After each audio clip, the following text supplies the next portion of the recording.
Amigos, me da mucho gusto saludar en esta tarde a un queridísimo amigo, además hijo de un personaje también entrañable en mi vida, con quien tuve pláticas inolvidables durante horas y horas, mi querido Eduardo García Casas, hijo de mi querido Eduardo García, mejor conocido como El Pichón, y además todo un personaje y una leyenda poblana. Mi querido Yayo, ¿cómo estás? Bien, Buena bien. tarde. Buenas tardes, estimado Ricardo, y muchas gracias por tu invitación y por estos grandes programas que estás haciendo sobre gente poblana que tuvo mucho por aportar a nuestra querida ciudad y nuestro estado. Y sin lugar a dudas, tu señor padre es toda una leyenda. Mi querido amigo don Eduardo García, que además era un hombre quizá adelantado a su tiempo, mi querido Yayo. Pero ¿dónde nace? ¿Dónde nace tu papá?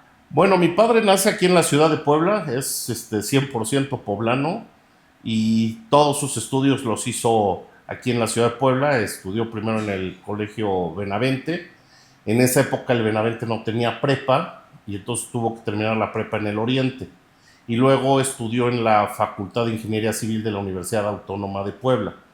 Él estudió una maestría después en estructuras en la UNAM, donde coincidió con el ingeniero Cuauhtémoc Cárdenas, que eran más o menos contemporáneos, de la misma edad, y con el que hizo muy buena amistad.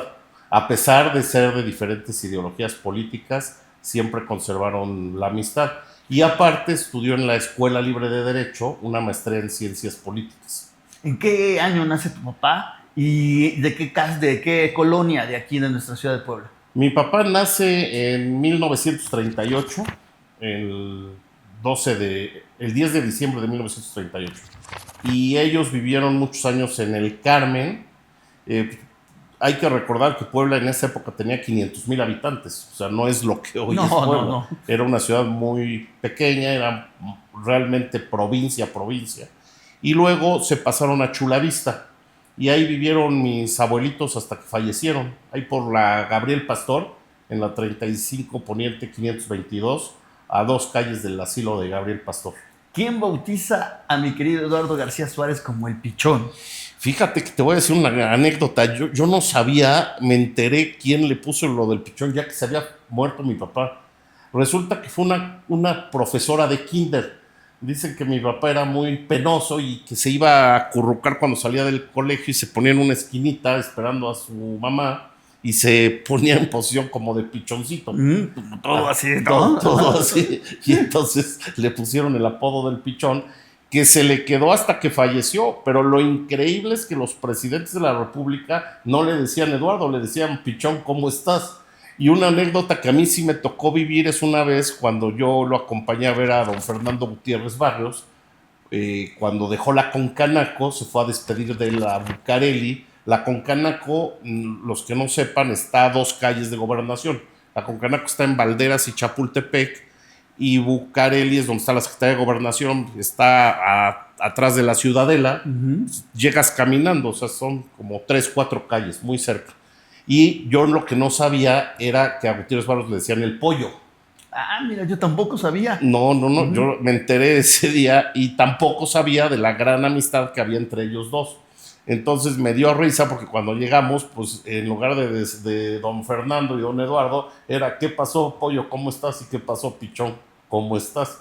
O sea, eran pues los dos aves, ¿no? Sí, sí, sí, el Y pollo y el el Pichón. pollo y el pichón, que hicieron fíjate que hicieron una gran amistad. Si alguien yo he admirado por todo el conocimiento de México, es Gutiérrez Barros. Haz de cuenta que Gutiérrez Barros era un Melquiades Morales, pero de todo el país. Wow. Se sabía los nombres de todos los líderes, de todos los obispos, de todos los líderes empresariales, obreros, todos los que representaban algo en una ciudad. Don Fernando se lo sabía. Era impresionante su memoria.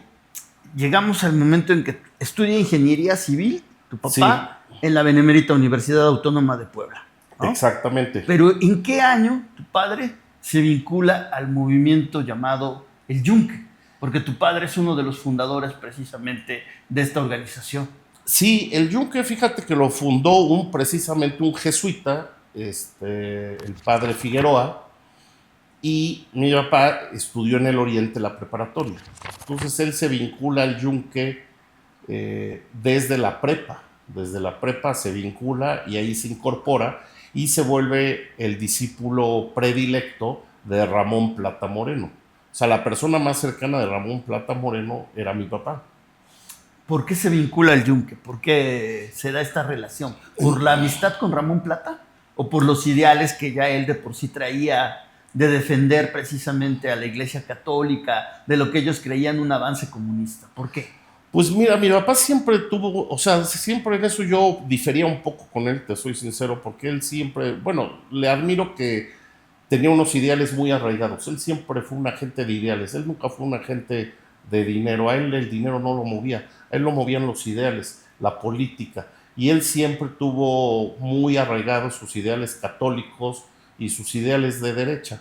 Pero es chistoso porque, por ejemplo, mis tíos, los hermanos de mi abuelita, mis tíos Suárez, eran ateos y grandes maestros masones. Entonces yo la verdad no sé de dónde le salió a mi papá lo de derecha, pero hasta que se murió... ¿Tus abuelitos no tenían antecedentes cristeros ni nada? Cero, por el estilo? nada, ¿Cero? nada. Mi abuelita, pues yo la conocí pues poco, porque cuando ella falleció yo tendría como unos 11, 12 años. La verdad, pues falleció cuando yo era muy joven. Al que traté más fue a mi abuelito, pero mi abuelito pues era un comerciante. Mi abuelito trabajó muchos años en Comisión Federal de Electricidad hasta que se jubiló y luego se dedicó mucho a la venta de autos usados. Tenía un lote y vendía coches, pero él era un comerciante que a él, la verdad, las cuestiones políticas nomás No le importaba. no le importaban.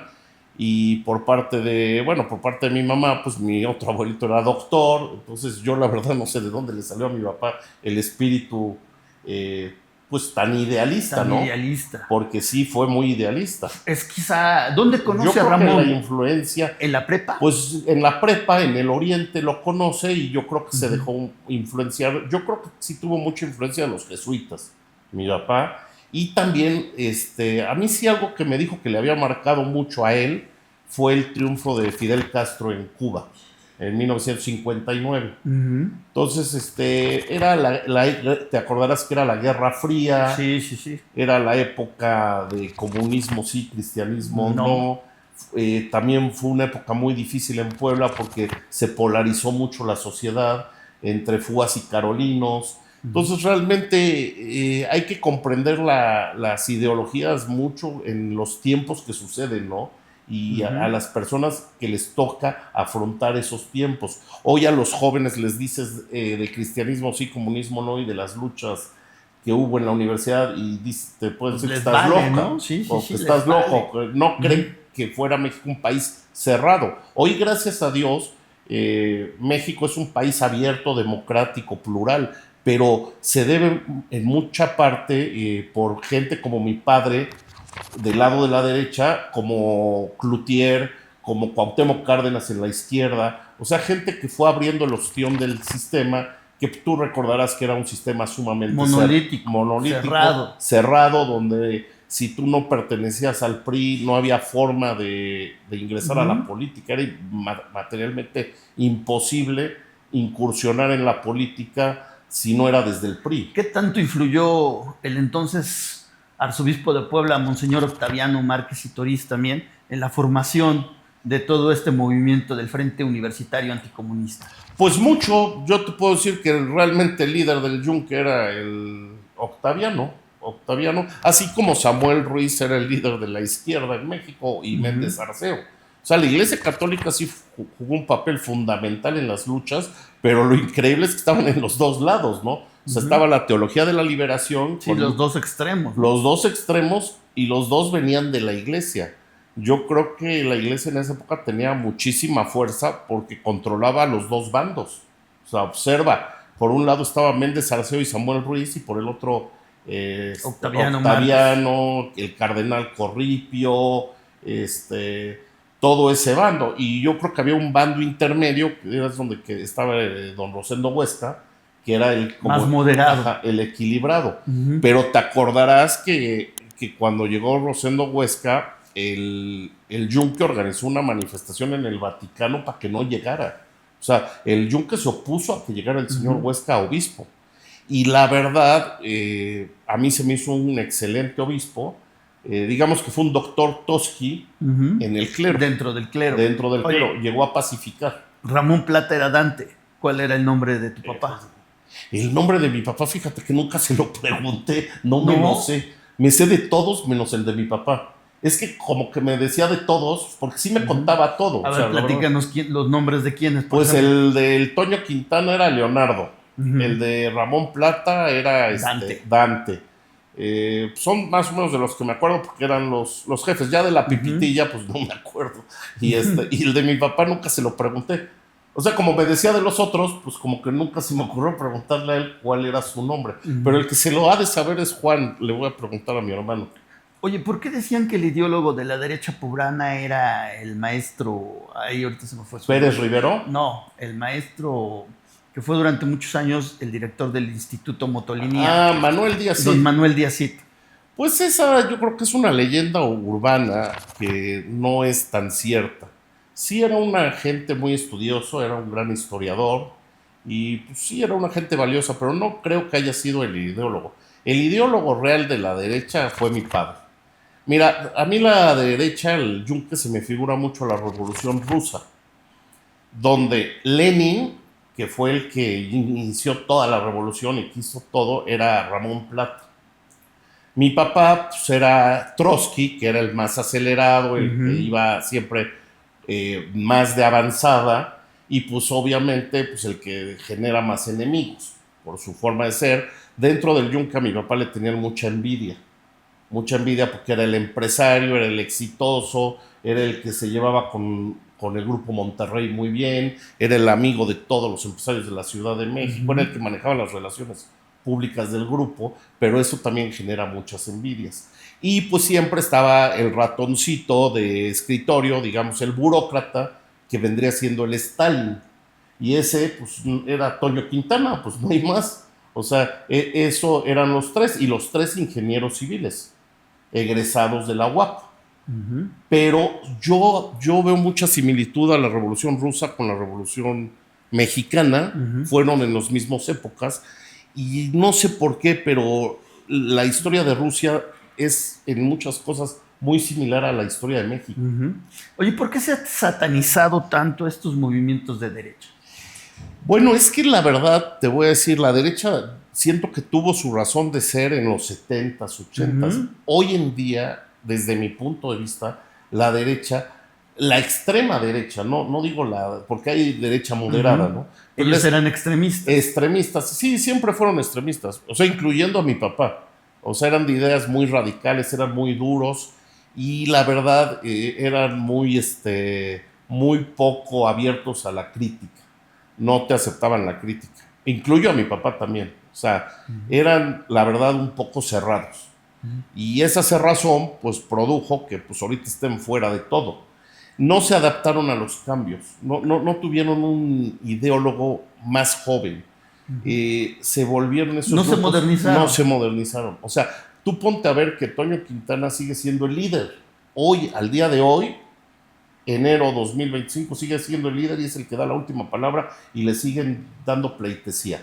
Tiene 88 años.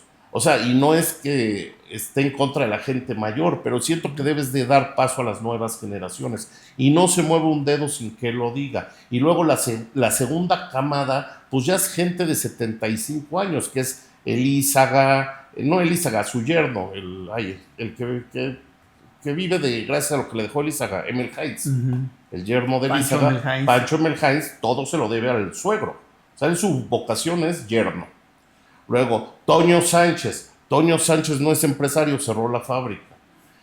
Tú analizas la segunda generación que vino, Jorge Osejo cerró su negocio, no son empresarios. Todos viven de la UPAEP, que la fundó mi padre. Ahorita quiero ir a ese punto.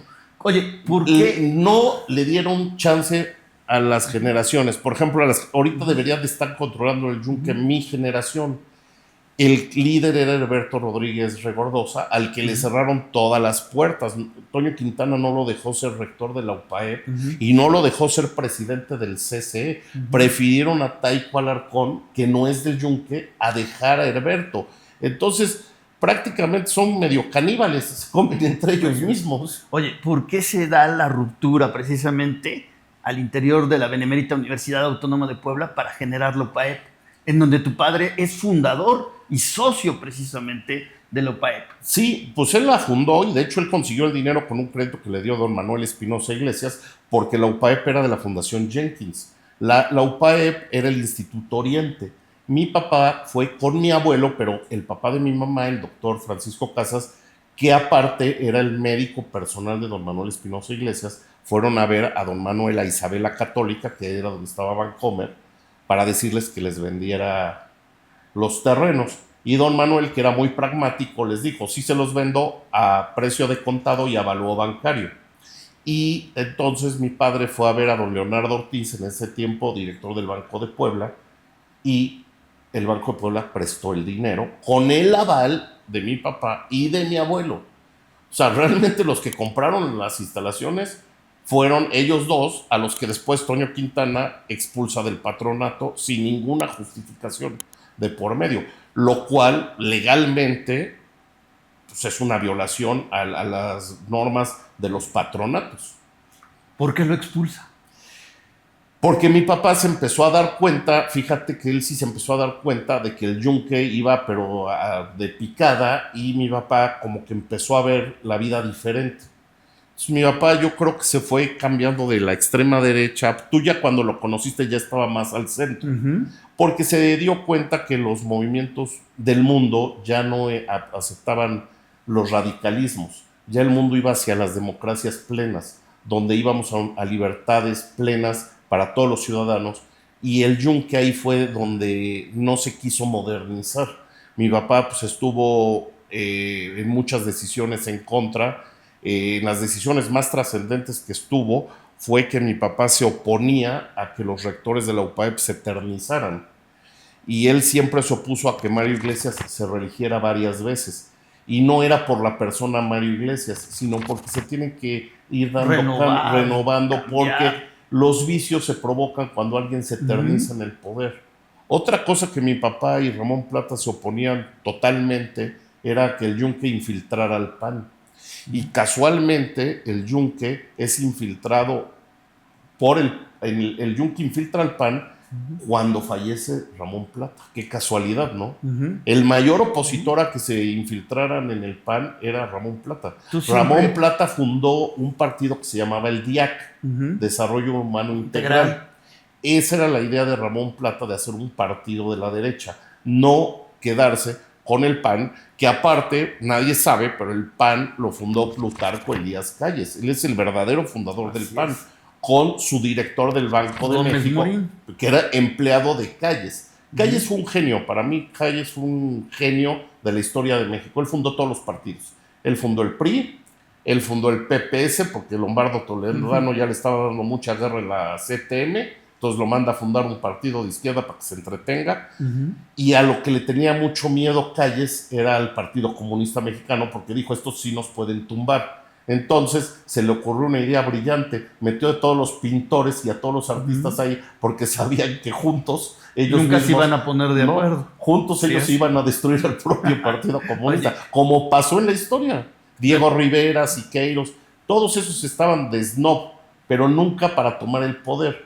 Y luego a la gente de la clase media, digamos, la gente bien, los doctores, profesionistas, pequeños empresarios, los metió al PAN con su director del Banco de México. Los grandes empresarios nunca estuvieron en el PAN, ellos siempre estuvieron en el PRI, pues por los grandes intereses que representaba. Oye, tu papá y tú siempre sostuvieron que el yunque fue quien mató a Ramón Plata. Lo sigo sosteniendo. Es más, yo el domingo me voy a Roma y voy a presentar el miércoles en la audiencia con el Papa Francisco I un escrito donde le solicito al Papa, que aparte es jesuita. O sea, aquí la idea es que si un jesuita fundó el yunque, pues que otro jesuita lo desintegre. Lo que le estoy pidiendo al Papa es que la Iglesia Católica se posicione con respecto a los grupos secretos de ultraderecha, si están realmente permitidos por la Iglesia o no, porque según derecho canónico, esos grupos deben de estar prohibidos por la Iglesia. Lo que pasa es que la Iglesia nunca ha hecho un pronunciamiento. Pero, por ejemplo, la masonería sí la prohíben. Y si tú ves las técnicas del yunque, son exactamente iguales que la masonería, idéntico, los ritos de iniciación, los seudónimos, todos los ritos son iguales a una masonería.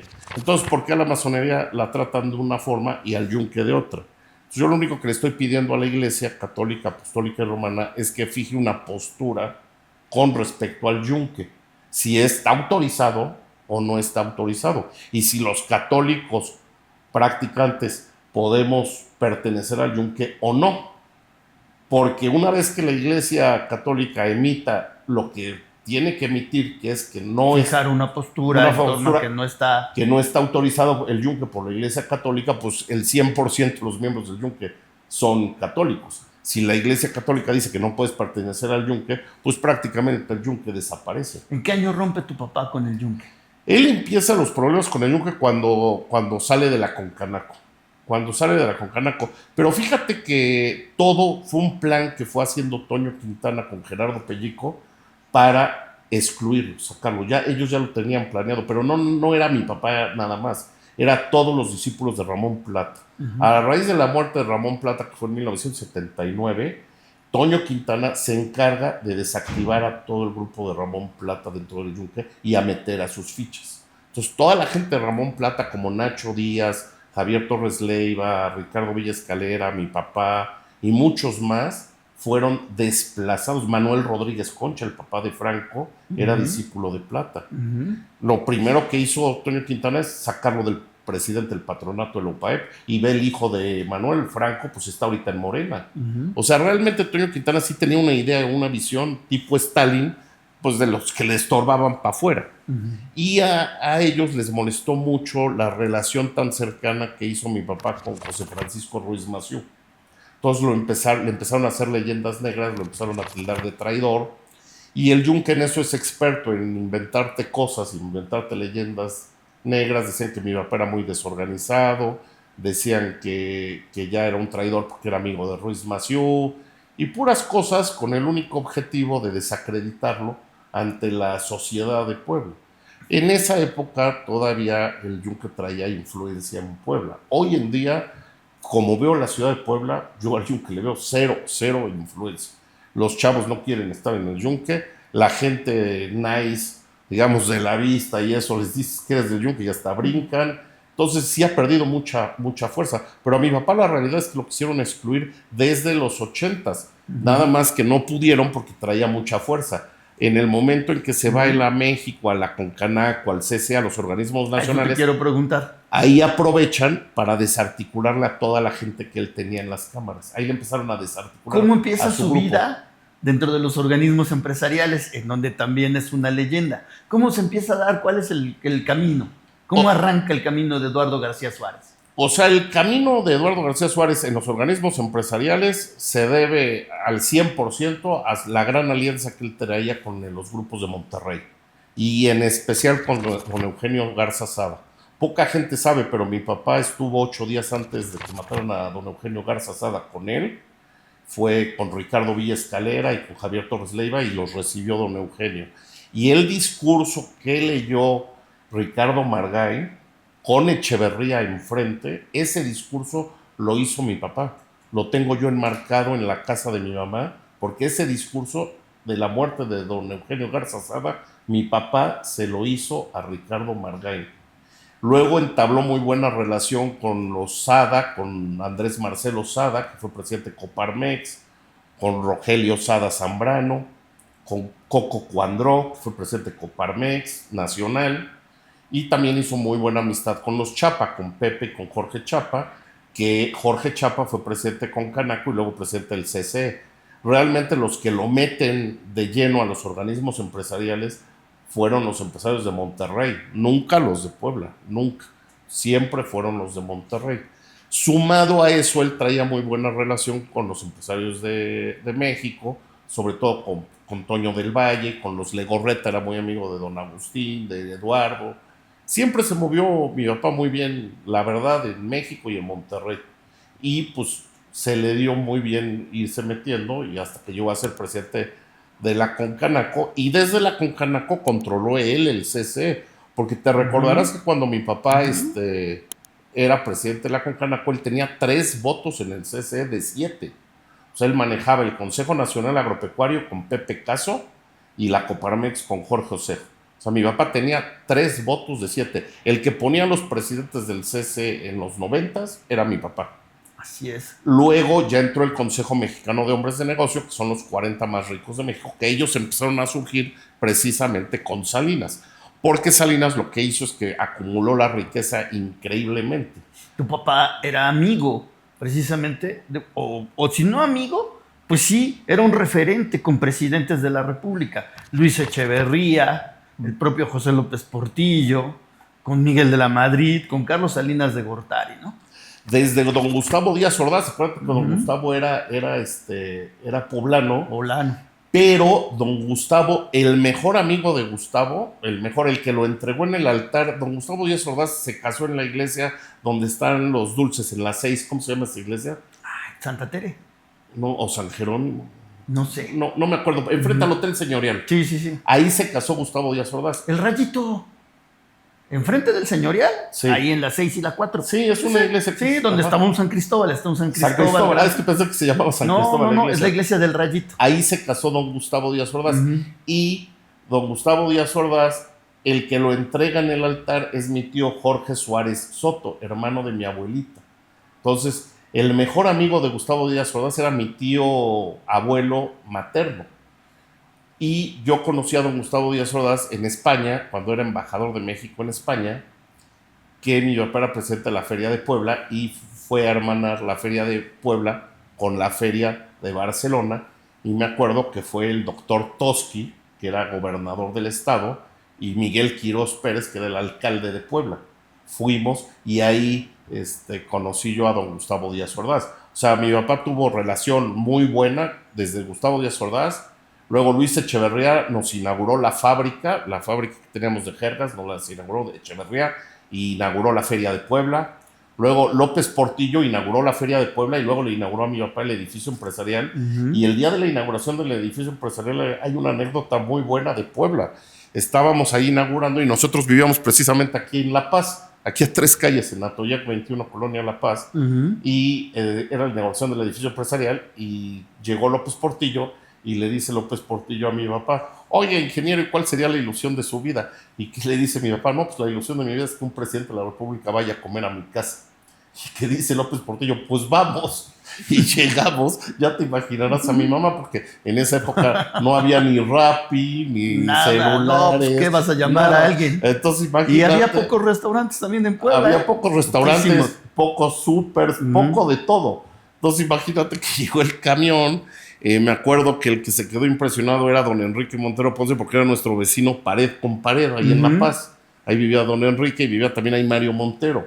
¿Y cuál sería la sorpresa de don Enrique? Que llegó a comer y llegó el camión de presidencial y se bajó López Portillo. Obviamente no comió, pues no había comida, pero ahí se quedó como media hora, tomó una copa y se fue. Platicando. Pero lo llevó a la casa. Y luego con Miguel de la Madrid, pues Miguel de la Madrid en el libro que escribió Miguel de la Madrid de su vida, menciona a mi papá. Mi papá sale en su libro. Igual en el de Salinas. Con el que más relación tuvo fue con Salinas. Con Zedillo también, porque a Zedillo le tocó tratarlo cuando era secretario primero de Programación y Presupuesto y luego secretario de Educación Pública. Luego con Fox también se llevaba, y con Calderón también, y con Peña Nieto también. Y pues ya falleció cuando era Peña presidente. Ya no le tocó ver que llegara López Obrador.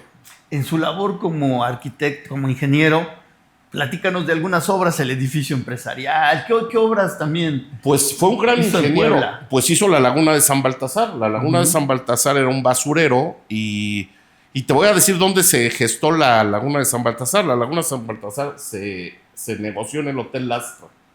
Fue mi papá a ver a Memo Pacheco y Memo Pacheco lo invitó a desayunar al Hotel Lastra, donde yo fui, y desayunamos Memo Pacheco, que era el alcalde, mi papá, y estaba ahí también Raúl Pardo, porque pues iba a haber otro tema ahí con Pacheco, yo creo que de licencias, ya no me acuerdo, y yo. Y mi papá le dijo: oye, Memo es el basurero de la ciudad. Era el basurero de la ciudad. hay que arreglarlo, ya saqué niveles, vamos a hacerlo. Y Pacheco le dijo, pues arráncate. Y se arrancó mi papá. Y la laguna de San Baltasar, pues hoy es un pulmón verde. Hizo también la Feria de Puebla, la primera etapa, o sea, antes de que Pepe Brito cambiara los techos.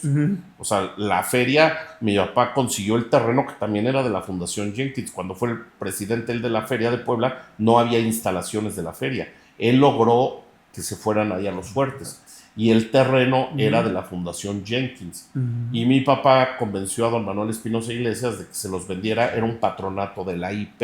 Y ya al final ya no les alcanzó y el doctor Toski puso dinero del gobierno del estado para terminarle de pagar a la Fundación Jenkins. Por eso el terreno se lo terminó quedando el gobierno, el estado.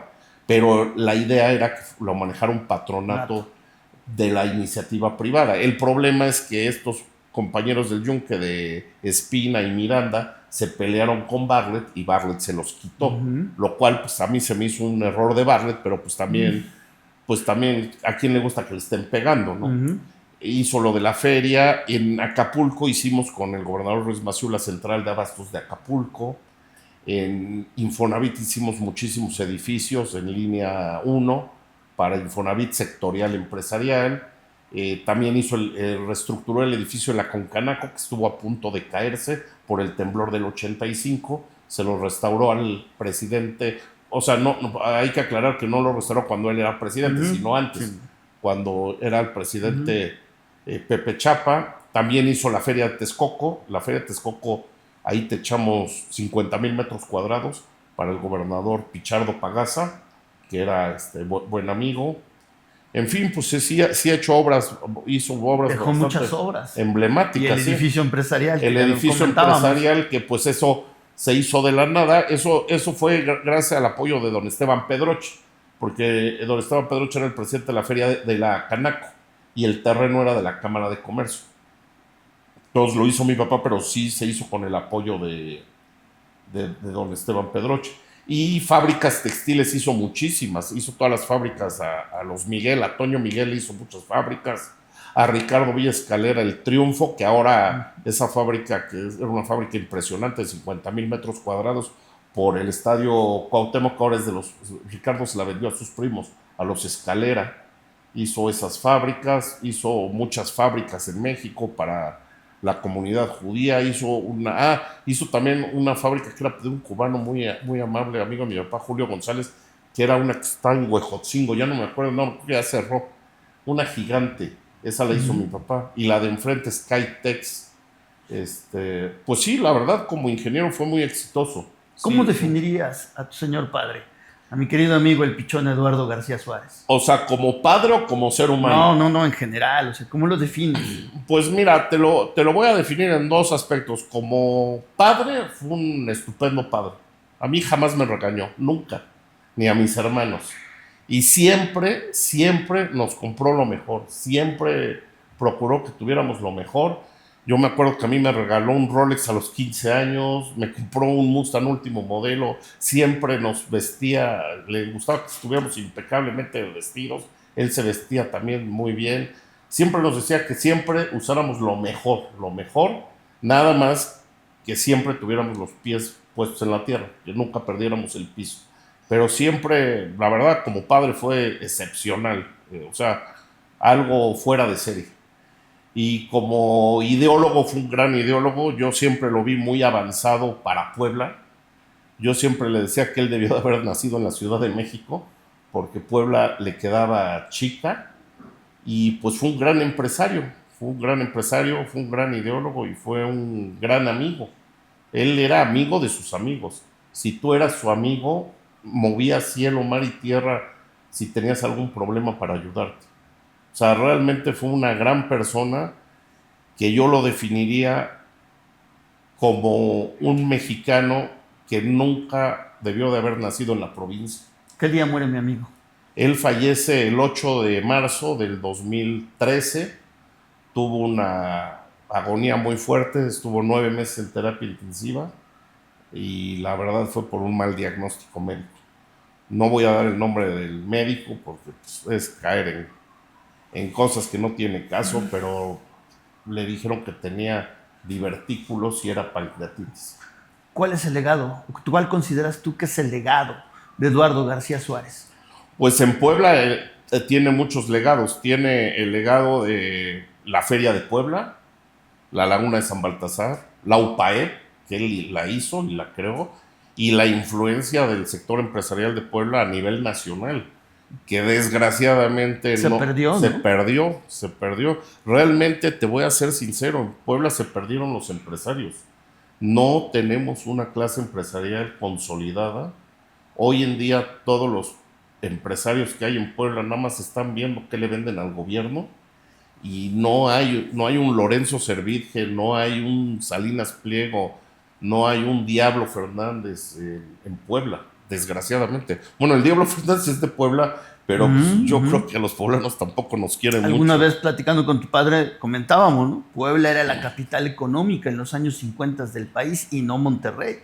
Fíjate que don Manuel Espinosa Iglesias le decía mucho a mi papá que todo el dinero que había en Puebla y que captaba Bancomer lo mandaban a Monterrey porque los poblanos no pedían dinero prestado. O sea, no pedían dinero prestado para generar más empresas. Y los de Monterrey siempre andaban pidiendo dinero porque siempre andaban en proyectos. Y ahora ve que es Monterrey, ¿no? En el tema empresarial. Y hoy, por ejemplo, velo fríamente, el Consejo Mexicano de Hombres de Negocios, donde están los empresarios más importantes de México, no hay ni uno. Ni un solo poblano. Ni uno poblano. Porque al Diablo ya no lo consideres poblano, ya es más, Bueno, más ya de tiene Monterrey. toda su vida hecha en Monterrey. Sí, ya es más regio que poblano. O sea, pero no tenemos ningún empresario de Puebla que realmente valga la pena. Y el problema también es mucho culpa del yunque. Y ninguno que se maneje a los niveles de lo que se manejó tu padre. No, yo no veo a nadie de Puebla que traiga las relaciones que él tenía. Yo, de hecho, te voy a ser sincero, yo he sobrevivido y el negocio ha sobrevivido gracias a que me he colgado de esas relaciones y las he mantenido, porque sí he mantenido todas las relaciones que él tenía. Y gracias a eso vendo. Yo el 80% de mi venta es en México. En Puebla casi no vendemos nada, todo lo vendemos en México. Y realmente pues, somos un país centralista, todo se está manejando en México. Y Salinas fue el culpable porque Salinas empobreció a los empresarios de provincia y enriqueció a los de la Ciudad de México, cuando les da todas las empresas. Entonces, la clase empresarial venía así pareja, pero cuando Salinas les da a los de México todas las empresas, pues se disparan así y todos nos quedamos así. Los únicos que pudieron dar el brinco pues son los de Guadalajara, los de Monterrey y alguno que otro así esparcido en el interior de la República Mexicana. Pero hoy el gran capital se concentra en la Ciudad de México. Pues mi querido Yayo, pues muchas gracias. gracias Recordar a mi querido Eduardo García Suárez. Muchas gracias, ¿no? Y te felicito por esta serie de programas que estás haciendo, que van a ser históricos, porque realmente hay gente muy valiosa en Puebla que nadie los recuerda, y es muy valioso lo que tú estás haciendo de recordar a todos nuestros seres que ya se fueron y que aportaron su granito de arena para transformar a nuestro estado. Por supuesto, y deben de ser recordados rumbo a los 500 años de esta ciudad, porque ellos han hecho. Ellos son parte de la grandeza de esta ciudad, por eso denominé la serie Gigantes Poblanos. Muchísimas gracias, mi querido Yayo. Muchas gracias, Ricardo, y gracias por la invitación.